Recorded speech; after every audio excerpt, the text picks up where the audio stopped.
কি এটা? তুই কি পরেছিস? শাড়ি কোথায়? গহনা কোথায়? আবার স্বপ্ন দেখছিলে তুমি? তোমার কি আর কোনো কাজ নেই মা?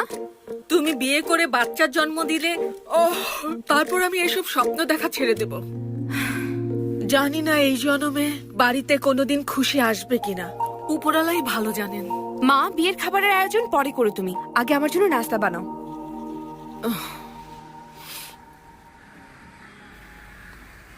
গুড মর্নিং বাবা। Good morning.